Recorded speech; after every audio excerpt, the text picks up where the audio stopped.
Here's my only concern with your civic space over here.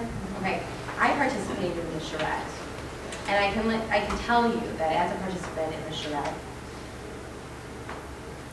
the two things come to mind. First of all, if you have a focal point where you want everybody to hang out and have a promenade, why is the civic space separated on the other side of the lot? Number one. Number two, many people from the community sat in that charrette and spent a lot of their own time trying to visualize what this space could be, and this doesn't do justice at all to what we came up with. So if you have a charrette for the sake of having a charrette, then that's what you accomplish. If you had a charrette to find out what people wanted, this does not reflect that at all. So I think that if this is what got built, the people who participated in that would show up here and say, what did I waste my afternoon for? Because they didn't listen to what I said. So that's my first concern. Why is the civic space completely separated from what you want to be the focal point of this area? The other thing, too, that doesn't seem to make sense to me is this idea of walkability. You're already saying that people have a challenge from getting from the parking to this store, that there's a concern from a retail standpoint. The retailer says, why are you burying me behind 40 feet promenade? Because people aren't going to come. There's parking, they have to walk so far. Do you really think that it's logical that somebody would be shopping at Whole Foods and have the desire to traverse that parking lot or the sidewalk to walk across Cedar Road, which is not easily traversable with the traffic level that is there, and then proceed to walk the entire length of the site back to the shopping? Because it doesn't seem to me that I would do that. If I was at Whole Foods, I would get in my car and I would drive across the street, because everything is in the back of the lot. And this is a huge lot. Like on paper, it looks like, oh, you could just walk across the street. But nobody's gonna walk from Whole Foods or from First Watch or from CVS. They're gonna get in their car and they're gonna drive across the street, because you buried all the retail in the back of the lot. Additionally, you have all your service back right up against the residential. So there's no buffer. This wall is not substantial, okay? Number one. Number two, I don't know if anybody has walked down Okolona, but those people deal with trash from the retailers over here all the time in their backyards, which is what's gonna end up happening here, because you have no buffer between this lot and the people who live here. I certainly would not want to get woken up in the middle of the night, 5 in the morning, when service trucks are backing in, beeping, picking up trash, because my back window, everybody's bedrooms are in the back of the house. So everyone's sleeping up against Cedar Center. So I think that I've worked for developers before. I've had them as my clients, and I understand what their concerns are. But you guys have a really unique opportunity to take the needs of the community and match those in a compromise with the needs of the retailers and businesses. It is not. I have seen. Buildings forward? Why would they're talking about walkability? What I'm saying is he's pitching walkability, and this is not walkable. I understand. You're saying moving these buildings forward towards Cedar?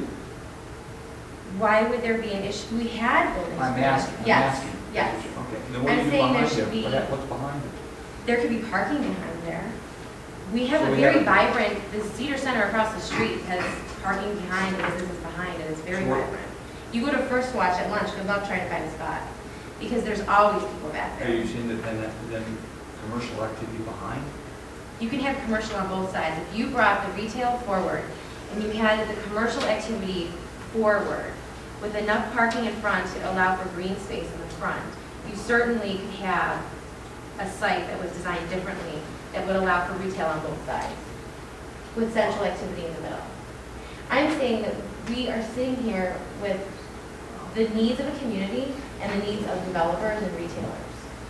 And they're not the same thing.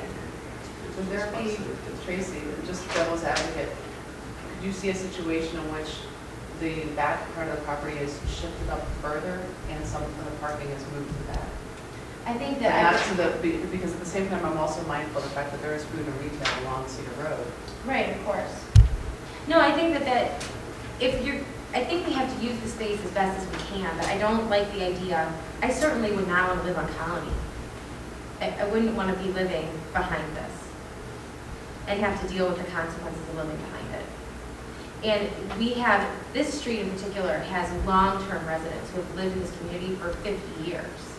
And we've also had to deal, I think this site is very emotional for our community, and you have to remember that, and it has a lot to do with it. We have looked at a blank slate forever, and having been an employee here, I heard about Cedar Center every day. Every day for 2 years, people were complaining about what an eyesore it was and what a mistake it was, and they do not believe in this project.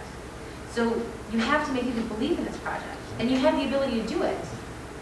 You have the ability to make something great, but you have to be creative. And to me, I think that your idea of green space is certainly not what any of us expected. And coming in at the bare minimum, 1% over what the requirement is not a commitment to having green space, when the other large anchor has been able to do more.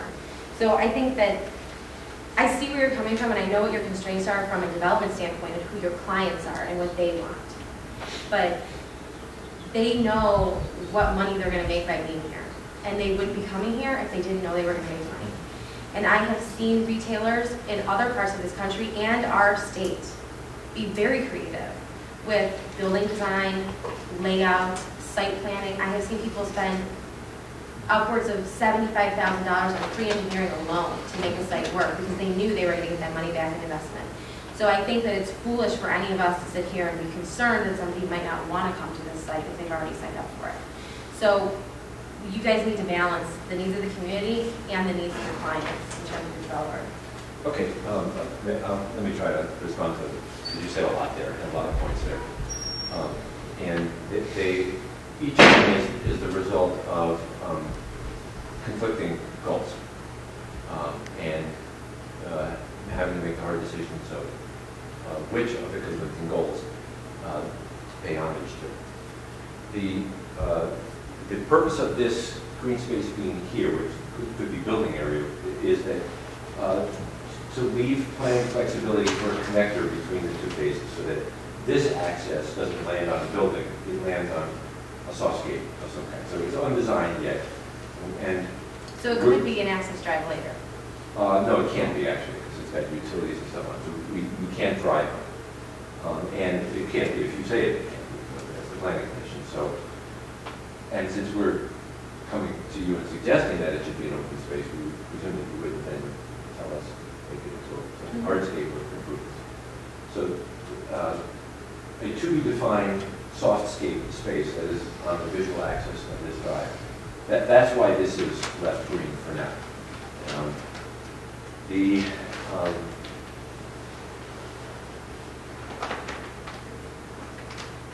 One of the pressures on us from a lot of quarters is to be as efficient with the site as possible. The city of South Euclid has a huge investment in the site. And so we've worked for a long time with the administration and department heads to come up with a plan that is as creative and responsive to not just the retailers' demands that you've identified, but also the community needs. Recognize what the community needs are. And there have been compromises along the way. As I said, this is the 30th plan. We have lots of plans that we could show you in which this building is up here. And the one plan that we did submit formally when we thought we were going to get the senior housing approved by the state, and unfortunately we didn't, had a 5-story building there. I understand what you're saying, and we've been doing this for 25 years with retailers. We know, we think we know how to judge when they're really committed and when they're just bluffing, they're still going to spend more. In the 4 years since we started working on this, pre-Great Recession and post-Great Recession, rents generally have gone down 30%. And that makes it a lot harder to say no to a retailer because they're harder to secure right now. So it is the result of compromises, and there may be better compromises still to be made. There are large swatches of green and open space on the plan. We chose to try to create a landscape swatch here. Now, will people walk from Whole Foods to a retailer here? Probably not. It will depend on what they're carrying when they go. But if they're over here at Moto Photo, Will they come to this restaurant by walking? We hope so. We think they will, and that's why we provide continuous sidewalks from Cedar to the back. They may not be used as much as we'd like, but the idea is that they will be used. So we think that this plan, as a result of a lot of compromises and pressures, both economic, not just from the retailers, but the needs of the community, and creating something that is a unique space. It's not just a strip center. Bringing those buildings to the street was, I don't know where else in the first ring suburbs you see that. And creating an experience at the street, we think is a very important accomplishment. There's probably some playback here, but we have been through that process and we were encouraged to create a different kind of horseshoe experience here, so that we did get the parking. Now, as for the service back here, I mean, that is not only a conventional approach to it, but management. We regulate when we deliver. So Dollar Tree across the street, in their lease, it says you may not deliver at any hours other than 7 a.m. to 10 a.m. And they do. So there are ways for us to enforce to make sure that it's least offensive. We understand that there are residences. I mean, it explicitly states in the zoning for this area that part of the design is to reduce the impact from zoning districts. So you have, I mean, it's laid out here that that's what we're telling you to do. And, we don't have any formal development agreement that would state anything about delivery. I mean, we're not protected in that area, so. What I'm saying is we are willing to make sure there's protection. Deal with times of delivery, deal with times of garbage pickup. I mean, these functions have to happen. And, South Euclid is a mature community, very dense, grid pattern. I mean, the lots right behind us are small. And density is a good thing if you control it correctly. So in order to meet the needs of the city, we're trying to get the maximum density we can on the site. In order to meet the planning needs, and we've been encouraged to go to this scenario, because otherwise you end up with a very inefficient site and it's only worth as much building as we can get on it. We're not just trying to stuff building on it, it's actually a very low efficiency on this site. A very low efficiency for a site this size, only 7.7 acres, you expect to get about 80,000 square feet of space, but the green space, it's also very expensive to build all these separate buildings, but it's part of getting the best plan. We're still open on the civic space in the charrette. I mean, the charrette was in our office. And thank you to the councilwoman for addressing it, but there have also been a lot of pressures brought to bear on this plan to maximize the income-producing activity on the site. We'll just call it open space, though. Don't call it civic space. Okay. Because it's not what it is. I'd like to So? ask a question. I mean, just to let you know, the way this thing is, it's almost like a grid layout. You have Stanhope Road, which is there. No, yeah. Now, I mean, if you move the buildings, you gotta move it right where that 124 parking spaces is. And then you have that whole back area. And looking at that, is that then what do you do with that back area? I understand that, And if you but put parking back there, that creates problems. And I see what you're saying. It creates problems because the retailers don't want two entrances into their businesses. I mean, so I'm just throwing this out. I'm not making, that. no, I totally Continue. see what you're Okay. saying. I mean, Okay. my thing is that we just have to, to me, this is not enough. This is not what, I saw the preliminary site plans, before you guys were chosen to develop the site. I saw the elevations, I saw grand plans. This is nothing like what we saw. And I know that a lot of it had to do with financing and that things have changed because the site has changed based on the senior housing is not available, the building is not going to be multi-story. But, it's like you sell something and now there's not a delivery. And so we have to come up with something else. I'm telling you what people say every day when they come in. Paul can back me up. There is not one resident in this city that believes in this plan. There is not one person who thinks that this is going to be successful. So how do we prove them wrong? Well, it will be successful. It's already, more than three-quarters committed. I mean, with a little bit later down the road, we'll announce the retailer, but we're signing at least a week from now, and with restaurants and businesses that are not in the community and fill a void that exists. So, it's our job to take the risk of success. It's our collective job to come up with a plan that meets the community's needs. And we'll continue trying to find, but there are some fixed points. I mean, as the chairman points out, there's not a lot, from Stanhope is fixed. We can't build on it. We have to build in front of it, or we have to build behind it. So how do we collectively come up in this strip with the most successful scenario, one that's successful for the city financially, and is successful for the businesses that are going to locate.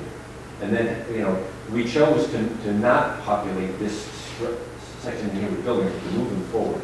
This building could have sat back here, more parking up against the street. We don't think that's a good plan. This building could have moved back here, more parking up against the street. We don't think that's a good plan. We tried to push them forward so that you had some sense of enclosure, and for those, like you, who do choose to walk, when you do walk here, you don't feel like you're just walking through an open, giant parking lot.